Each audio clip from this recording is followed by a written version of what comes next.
పద్మారెడ్డి వెనక ఒక అదృశ్య శక్తి ఉంది. చెక్కును రూపాయి కూడా ఇవ్వకుండా దేవునికి ఏగనామం పెట్టి పంగనామాలు పెట్టిరు. ఆమె గెలుపుకు మీరు శక్తి వంచన లేకుండా కృషి చేశారు. అవును. ఇప్పుడు ఆరోపణలు చేయడానికి కారణం ఏంటిది? 5 ఏళ్ల నుంచి అనేక సందర్భాల్లో నా మీద దాడులకు వాళ్ళు చేసి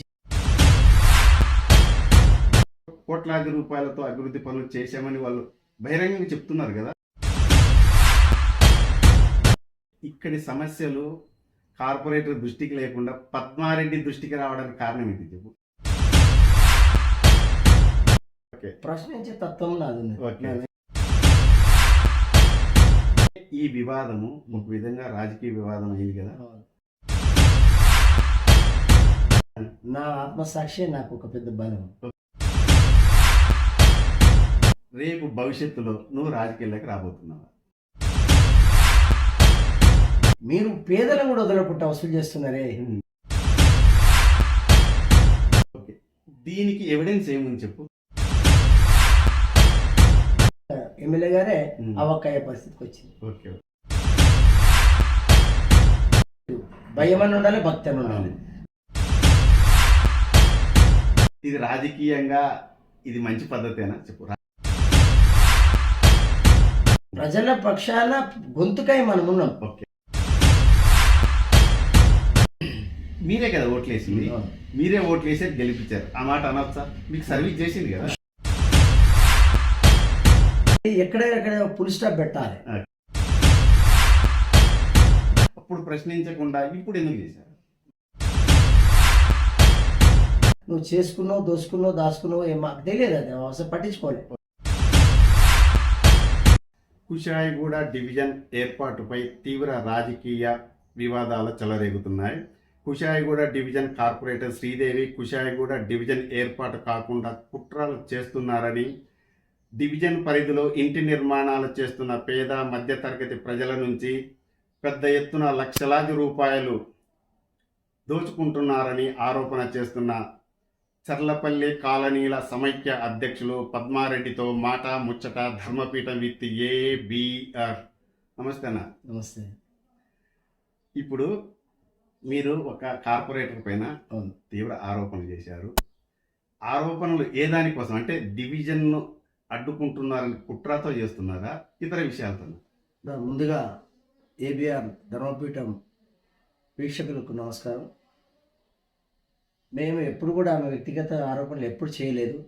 గత 5 ఏళ్ల నుంచి ఆమె కార్పొరేటర్ కాకముందు కూడా సిసిఎస్ చర్లపల్లి కాలనీల సమాఖ్యాన్ని ఏర్పాటు చేసుకొని 70 కాలనీలకు వాళ్ళ వెల్ఫేర్ సమస్యలు వాటి పరిష్కారం కోసం పనిచేస్తూ వచ్చినాం. ఈమె విజయంలో కూడా మేము పనిచేసినాము. ఈమె కూడా సిసిఎస్లో పెడితే సమస్యలు పరిష్కారం అవుతాయి. నేను కూడా సిసిఎస్లో చేరిన, మీరు కూడా సిసిఎస్లో చేరండి అని చెప్పి కాలనీ ప్రెసిడెంట్లకు, సెక్రటరీలకు పిలుపునిచ్చినది. అంతేగాని ఆమె మీద వ్యక్తిగతంగా ఎక్కడా మేము ఇది లేదు. ఓకే, ఆమె గెలుపుకు మీరు శక్తి వంచన లేకుండా కృషి చేశారు. ఇప్పుడు ఆరోపణలు చేయడానికి కారణం ఏంటిది? మేము ఏదైతే అభివృద్ధిని గాలికి వదిలేసింది, అదే ఏ ఇండ్ల నిర్మాణాల దగ్గర వసూళ్లు కార్యక్రమం మనుషులను పెట్టి వసూలు చేసుకుంటా ఉన్నారు. ఆ రకంగా జరుగుతున్న క్రమంలో మేము ఆరోపణ ఎప్పుడు కూడా చేయలే. మా కాలనీకి ఎలక్షన్ టైంలో నా భర్త గారైన బొంతు రామ్మోహన్ గారు, చంద్రగిరి ఎమ్మెల్యే చెవిరెడ్డి భాస్కర్ రెడ్డి గారు మా కాలనీకి వచ్చి మా కాలనీ కుటుంబాలతోటి ఒక 40 మందితోటి సమావేశమై మా కాలనీ కమ్యూనిటీ హాల్ కోసం అని చెప్పి 15 లక్షల రూపాయలు చెక్ ఇచ్చారు. చెక్కును రూపాయి కూడా ఇవ్వకుండా దేవునికి ఏగనామం పెట్టి పంగనామాలు పెట్టిరు. ఇవి మేము సైలెంటే ఉన్నాం. ఆమె మీద ఎప్పుడు కూడా సైలెంట్గా ఉన్నారు. కానీ బొంతు రామ్మోహన్ మేయర్గా, అట్లాగే వాళ్ళ భార్య బొంతు శ్రీదేవి గారు ఈ డివిజన్కు కోట్లాది రూపాయలు తీసుకొచ్చి అభివృద్ధి చేశామని చెప్తున్నారు. మీ కాలనీలో కూడా కోట్లాది రూపాయలతో అభివృద్ధి పనులు చేశామని వాళ్ళు బహిరంగంగా చెప్తున్నారు కదా. మీకు కనిపించలేదా? అభివృద్ధి పనులు ఎమ్మెల్యే గారు అప్పుడు వేతి సుభాష్ రెడ్డి ఉండే, తర్వాత ఇప్పుడు అన్న బండారు లక్ష్మణరెడ్డి అన్న గారు వచ్చారు. వాళ్ళందరూ ఎమ్మెల్యే గారు వీళ్ళు సమిష్టిగా జరుగుతూ ఉన్నది. అభివృద్ధి జరుగుతుంది. అభివృద్ధిలో మీకేమీ ఇబ్బంది లేదు. ఇబ్బంది లేదు. ఓకే. నువ్వు అభివృద్ధి ఎక్కడ లేదు. కానీ నువ్వు అదే పనిగా ఇప్పుడు ముఖ్యంగా ఏంటంటే ఈ 5 ఏళ్ల నుంచి జరుగుతున్నది ఏదైంది, 5 ఏళ్ల నుంచి అనేక సందర్భాల్లో నా మీద దాడులకు వాళ్ళు ఇచ్చేసారు. నోటికి ఎంత వస్తే అంత మాట్లాడరు. నేను ఎప్పుడు కూడా వాళ్ళని పట్టించుకోలేదు. నా పని నేను ఏ కాలనీలో మురుగు వంగినా, ఏ కాలనీలో లైట్ వెళ్ళకపోయినా, ఏ కాలనీలో నీళ్లు రాకపోయినా, ఏ కాలనీలో కరెంటు పోయినా, ఆ కాలనీ ప్రెసిడెంట్లు అర్ధరాత్రి అయినా సెక్రటరీలు కానీ ముఖ్యమైన వ్యక్తులు కానీ ఫోన్ చేస్తే కన్సర్న్ డిపార్ట్మెంట్లకు ఫోన్ చేసి ఆ సమస్యను పరిష్కరించడం జరిగింది. ఇది వాళ్ళకి కంటగింపు అవుతుంది. నేను పనిచేయండి.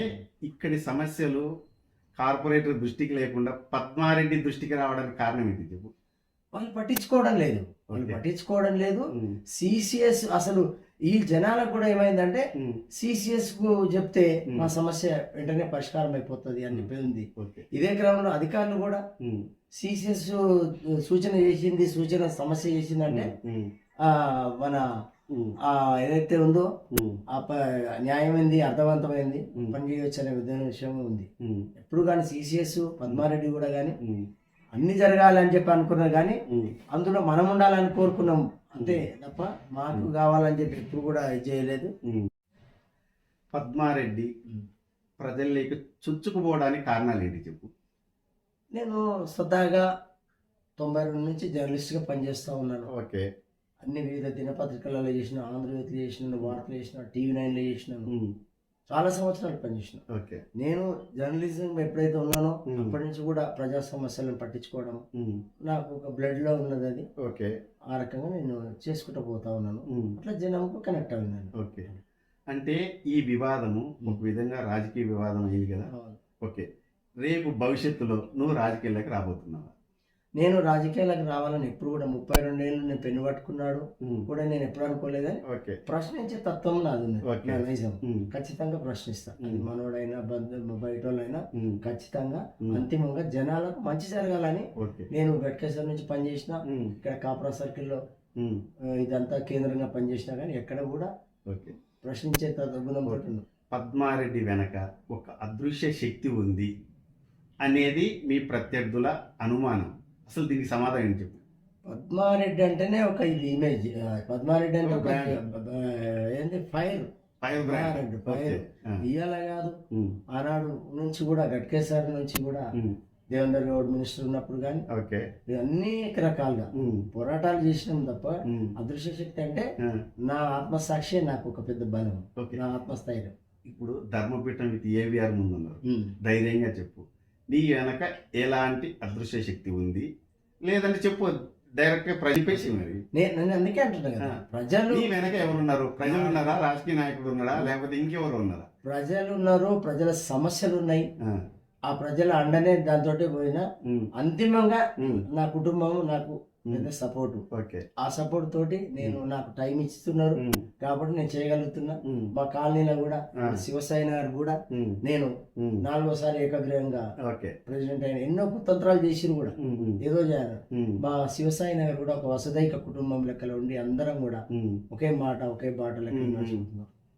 మీరు కార్పొరేట్ హెచ్చరిక చేశారు, వసూళ్ల దుకాణం బంద్ చేయండి, ఇది కరెక్టేనా అలా చేయడం? నేను అనేది ఒకటే అన్న, నేను కార్పొరేటర్ వసూళ్ల దుకాణం బంద్ చేయండి అని చెప్పే విషయం. ఎందుకంటే మీరు అబద్ధాలు చెప్తా ఉంటారు. మీరు ఎంతకొస్తా అంత ఒక కార్పొరేటర్ మీరు అవునన్నా కాదన్నా జనాల కార్పొరేటర్, మాకు కార్పొరేటర్, కానీ ఆ స్థాయిని మీరు ఉంచుకోవడం లేదు. మీ భర్త గారు అప్పుడు మేయర్ స్థానంలో ఉండే మా కాలనీకి 15 లక్షలు చెక్ ఇచ్చారు. 15 లక్షలు చెక్ ఇచ్చేసి రాతగాయ బాతగాయ అన్నట్టు మీరు ఏమి మీరు చేయలేదు, అది చేయలేని పద్ధతి అని చెప్పి మా కమ్యూనిటీలు కట్టిస్తా అని చెప్పి మోసం చేశారు. మీరు మోసం చేస్తే చేసినా మేము భరించినాం, కానీ మీరు పేదలను కూడా వదలకుండా వసూలు చేస్తున్నారే. 80 గజాలలో కూడా వసూలు చేస్తున్నారు. 80 గజాలకు పర్మిషన్ కూడా అవసరం లేదు, అయినా డబ్బులు వస్తుంది, లక్షలు వసూలు చేస్తారు. దీనికి ఎవిడెన్స్ ఏముంది చెప్పు? మీరు ఒక ఆరోపణ చేస్తున్నారు అంటే సహజంగా ఒక ఇల్లు కట్టుకుంటా అంటే మీరు డబ్బులు తీసుకునే ఒక ఆరోపణ, ఓకే, దానికి ఎవిడెన్స్ ఏముంది అనేది ఒకటి. రెండవది, ఎందుకంటే ఒక కార్పొరేట్ ఏదైనా డబ్బు ఇచ్చారంటే ఏదో అవసరానికి ఇచ్చి ఉండొచ్చు, లేదా అవసరానికి కలెక్ట్ చేసి ఉండొచ్చు. మీరు ఎట్లా ఆరోపణ చేస్తారు దాన్ని? ఈ మధ్య చెర్లపల్లి డివిజన్ ఒక నాయకుడు అనిల్ ముదిరాజ్ అని చెప్పి ఆయన బాగా యాక్టివ్, వాళ్ళకు కూడా బాగా పనిచేసినాడు. ఓకే. అలా నాయనకు గుండె ఆపరేషన్ అయితే సీఎం రిలీఫ్ ఫండ్ వచ్చింది, 1,15,000 రూపాయలు వస్తే చెక్ వచ్చిందని చెప్పి ఫోన్ చేసి చెక్కు కావాలంటే 10,000 రూపాయలు ఇవ్వాలని చెప్పాడట. అరే ఏంది వదినే అని చెప్పి అతను కార్పొరేటర్ గారికి ఫోన్ చేస్తే ఏమో నాన్న నేను తెలుసుకుంటాను అట్లా ఇట్లా అని చెప్పి మాట్లాడాడు. ఓకే. తర్వాత 10,000 ఇవ్వాల్సింది అనే కాడికి ఈయనకు తెలిసి ఎమ్మెల్యే కార్పొరేటర్ అన్నారా ఆమె అనుచరులు వేరే వాళ్ళు అడిగారు, కార్పొరేటర్ తోటి క్లియర్ చేసుకుని కార్పొరేటర్ కూడా చుచాయగా చెప్పింది. దీంతో ఏం చేసిండు, చెక్కు రావాలి కాబట్టి అని ఎమ్మెల్యే బండారు లక్ష్మణ్ అన్న దగ్గర పోయాడు. అన్న పరిస్థితి ఇది ఇట్లుందంటే అన్ననే కార్పొరేటర్ గారికి ఫోన్ చేసిండు లక్ష్మారెడ్డి అన్న. ఫోన్ చేసి ఏందమ్మా ఇది అనిల్ది చెక్కు ఏంటంటే, అవునన్నా డబ్బులు దసరా మామూలు ఖర్చులు ఉంటాయి కదన్నా, ఖర్చులు కావాల్సిందే, పైసలు ఇవ్వాల్సిందే అని చెప్పి బాటంగా ఎమ్మెల్యే గారే అవక్కయ్యే పరిస్థితికి వచ్చింది. ఓకే. ఓకే. ఒక సమస్య ఉంటే సహజంగా ఆ ఏరియా కార్పొరేటర్ దగ్గర ఉంటారు, ఆమె దగ్గరికి వెళ్తారు, సమస్య గురించి చెప్తారు. కార్పొరేటర్కే ఒక సమస్యగా మారిందని మీరు భావిస్తున్నారా? ఓకే, ఎవరైనా ఆరోపణ చేయొచ్చు, మీరు భావిస్తున్నారా అది? మేము ఒకటే అన్న, కాలనీలో సమస్యలు ఉన్నాయి, మేము పట్టించుకుంటున్నాం, ఎవరు పట్టించుకుంటలేరు, వాళ్ళు చూస్తారు, మురుగు పొంగుతుంటది, పోతుంటారు, వస్తుంటారు, అయరంగా వాళ్ళ పనులు వాళ్ళు చేసుకుంటారు. ఆ సమస్యలను అధికారుల దృష్టికి తీసుకెళ్తున్నాం. వాటర్ డిపార్ట్మెంట్ ఇంజనీరింగ్ తీసుకెళ్తాం, పారిశుద్ధ్య విభాగం వాళ్ళ దగ్గర తీసుకెళ్తాం, వీళ్ళందరూ తీసుకెళ్ళి పరిష్కారం చేస్తున్నాం. అంతే తప్ప వాళ్ళకేమి మేమేమో పోటీగా లేదు, ఇది లేకుండా. ఇప్పుడు మీకు వివాదం అంటే కార్పొరేటర్కు మీకు వివాదం ఎక్కడ మొదలు, ఓన్లీ 15 లక్షల నుంచి మొదలైందా, లేదంటే వేరే వ్యక్తిగత కారణాలు? వాళ్ళు 15 లక్షలది ఉన్నది, వాళ్ళు ముఖం చెల్లకుండా వాళ్ళు మా కాలనీని ఇప్పుడు 5 ఏళ్ళు అయింది, ఒక్కసారి కూడా మా కాలనీకి అడుగు పెట్టలేరు. ఓకే. డెవలప్మెంట్ వచ్చినా ఏమొచ్చినా ఇట్లా రోడ్ మీద కట్టి పోయారు. ఓకే. మేము కూడా పెద్ద పట్టించుకోలేదు. వాళ్ళు కట్టిస్తున్న కమ్యూనిటీలు కూడా మేము వదిలేసేసి మా కష్టం విరాళాలు వేసుకొని అందరం కట్టుకున్నాం. ఇవాళ మంచిగా భవనమై నిలిచింది. ఓకే. దానికి కూడా ప్రారంభానికి ఆహ్వానించిన ఇంటికి వెళ్ళి మేము ఓకే. ఓకే. గౌరవంగా కార్పొరేటర్ కదా, ఎప్పుడు కూడా మేము ఎప్పుడు తీసేయలేదు.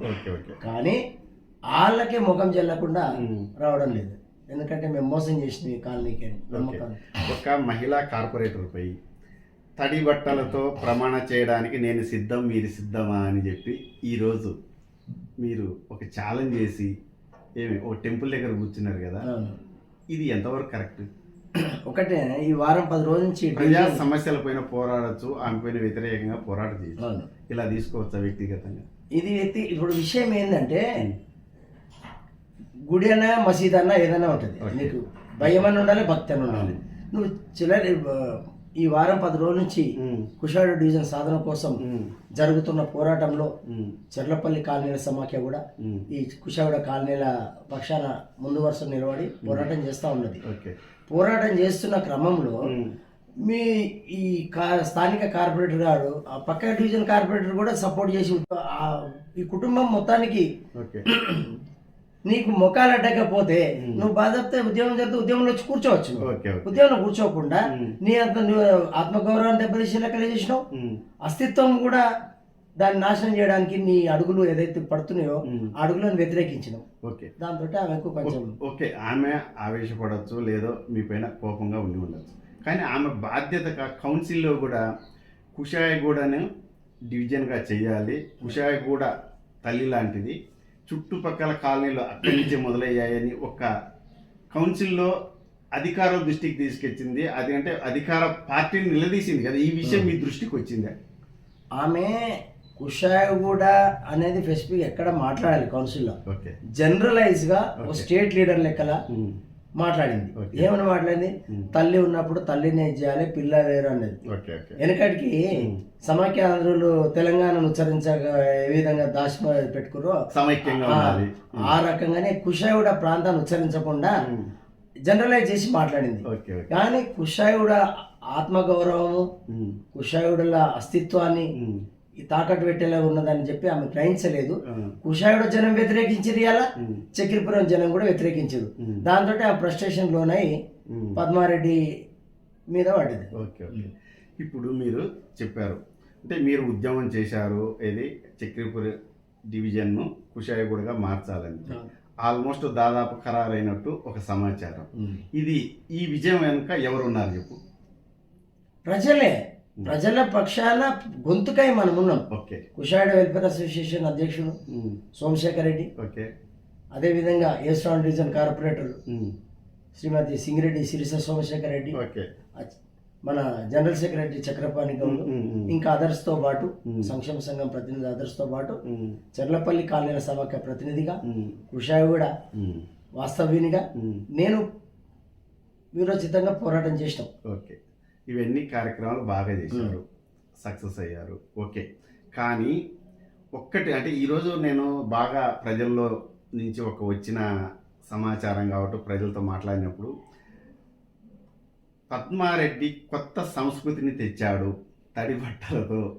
ఇది రాజకీయంగా ఇది మంచి పద్ధతేనా చెప్పు? రాజకీయంగా మంచి పద్ధతి. ఇప్పుడు ఒకటే సంస్కృతి అనేది ఇప్పుడు ఎవరికైనా ఓ భయము భక్తి అనేది ఉంటుంది. దేవుడికి మించింది ఇంకేం లేదు. ఎవరి మతాలు ఎక్కడా జరగలేదు సహజంగా మన గ్రేటర్ హైదరాబాద్ పరిధిలో కానీ ఎక్కడా చేయలేదు. అయితే ఎక్కడ ఫుల్ స్టాప్ పెట్టాలి. ఎందుకంటే రకరకాల చాతనోడు తాగుబోతులు కూడా మెసేజ్లు పెడతా ఉన్నారు. అదంతటికి ఒక ఫుల్ స్టాప్ బలగాలి. ఎవరైతే వాళ్ళకు ఎవరు పెట్టలే, ఎవరు మోసుకొని పెడతా ఉన్నారు.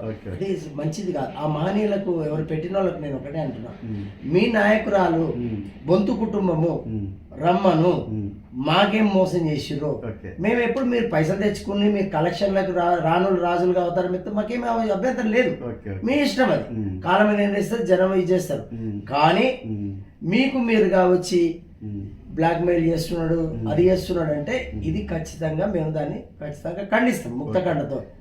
ఇంకొక విషయం, మీరు కార్పొరేటర్ పైన ఇంకొక మాట కూడా అన్నారు. ఏమన్నారంటే ఎక్కడి నుంచి వచ్చారు, మేము గెలిపించాము, మీరు వచ్చిన వాళ్ళు వచ్చినట్టే పోండి అన్నారు.